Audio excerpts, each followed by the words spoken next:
출애굽기 34장 18절부터 35절입니다. 오늘 본문의 배경이입니다. 23장 14절부터 19절에서 처음 언약을 맺을 때 말씀하셨던 절기에 대한 지침들이 다시 등장하고 있습니다. 특히 안식일 규정이 다시 강조되고 있습니다. 이는 절기와 안식일이 여호와 예배에 매우 중요하다는 것을 시사해 줍니다. 대표적인 절기인 무교절, 맥추절, 수장절은 모두 농사의 시기와 관련되어 있습니다. 이러한 절기를 통해 이스라엘은 매년 하나님의 은혜를 기억하며 제사를 드리고 축제를 가지게 됩니다. 옆에 나온 것과 같이 이스라엘의 3대 절기는 유월절, 칠칠절, 초막절인데 유월절은 무교절과 동일한 단어이고 칠칠절은 맥추절, 오순절과 동일한 단어이고 초막절은 수장절과 동일한 단어입니다. 18절부터 22절입니다. 너희는 무교절을 지켜야 한다. 내가 너희에게 명한 대로 아비벌에 정해진 때에 이레 동안 누룩을 넣지 않는 빵을 먹어라. 이것은 너희가 아비벌에 이집트에서 나왔기 때문이다. 태를 처음 열고 나온 것은 모두 나의 것이다. 너희 집짐승 가운데 처음 난 수컷은 소의 맏배이든지 양의 맏배이든지 모두 나의 것이다. 나귀의 맏배는 어린 양을 대신 바쳐서 대속하게 해야 한다. 그렇게 대속하지 않으려거든 그 목을 부러뜨려야 한다. 너희 아들들 가운데 맏아들도 모두 대속해야 한다. 그리고 아무도 내 앞에 빈손으로 나와서는 안 된다. 너희는 엿새 동안 일을 하고 이렛날에는 쉬어야 한다.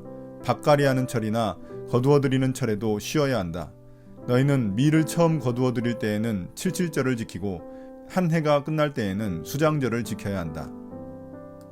하나님은 이스라엘 백성들과 언약을 다시 맺으시면서 세 가지 절기에 대한 지침을 주셨습니다. 익숙하지 않는 한자어가 많이 나와 혼동할 수 있지만 절기의 목적은 하나님의 은혜를 되새기는 데 있습니다. 제일 먼저 등장하는 절기가 무교절로서 6월절 바로 다음 날부터 일주일 동안 누룩이 없는 빵을 먹는 기간입니다. 출애굽할 때 하나님의 은혜를 기억하기 위해서입니다. 무교절 첫날이 안식일이라면 다음 날인 16일은 첫 번째 보리 이삭을 바치는 보리의 초실절입니다. 이 날은 곡식이든 짐승이든 사람이든 첫 태생을 바쳐야 하는데 나귀의 첫 새끼는 레위기에서 부정한 짐승이라고 하여 다른 짐승인 양으로 대신 제물을 바치거나 그럴 수 없는 경우에는 나귀의 첫 새끼는 그 목을 부러뜨려 죽였습니다.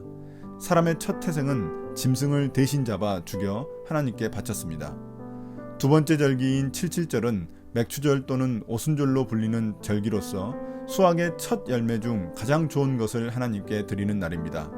칠칠절이라고 부르는 이유는 6월절에서 7주가 지난 다음 날이기 때문입니다. 6월절이 보리의 초실절이었다면 칠칠절은 밀의 첫 수확을 알리는 날입니다.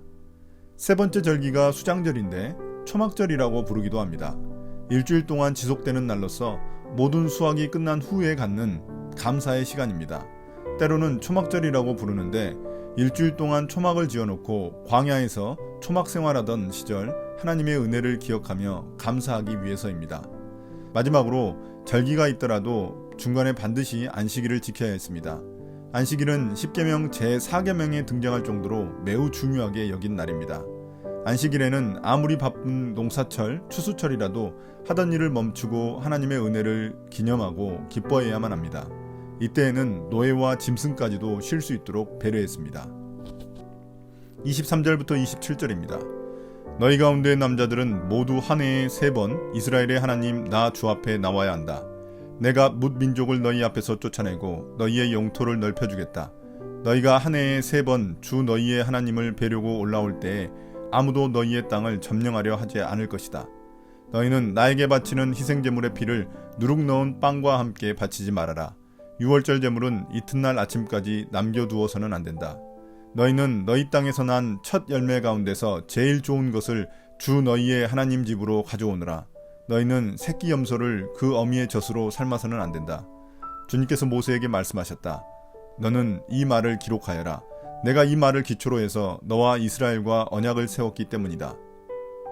이제 하나님은 이스라엘 백성들이 지켜야 할 3가지 절기에 대해서 추가적으로 설명하십니다.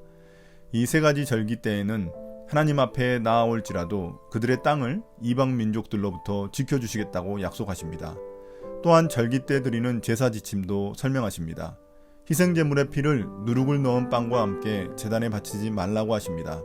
피는 생명을 상징하며 누룩은 죄를 상징하기 때문에 함께 거룩한 제단에 바치지 말라는 의미로 보입니다.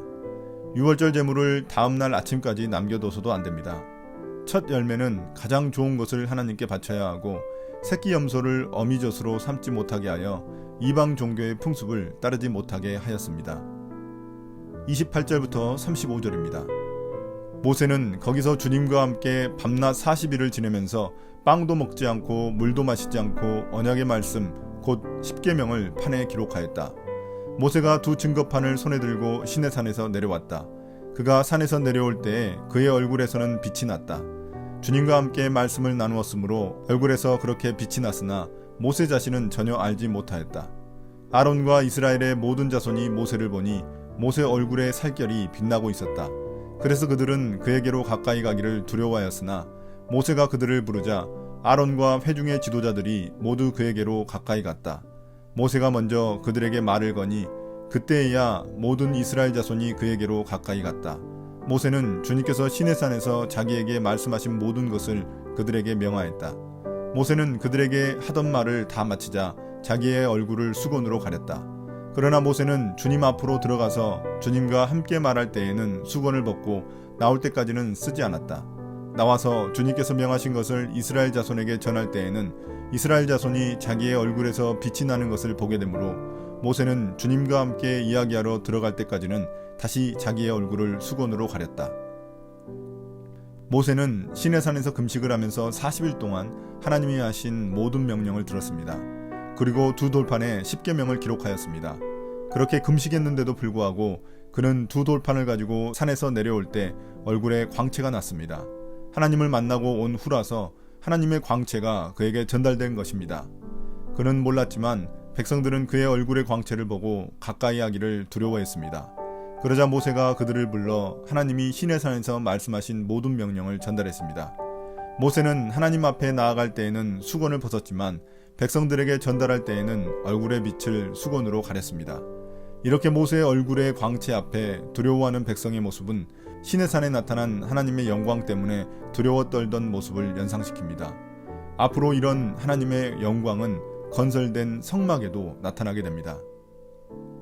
오늘의 묵상 포인트입니다. 첫 번째, 하나님은 이스라엘에게 다양한 절기를 주셨습니다.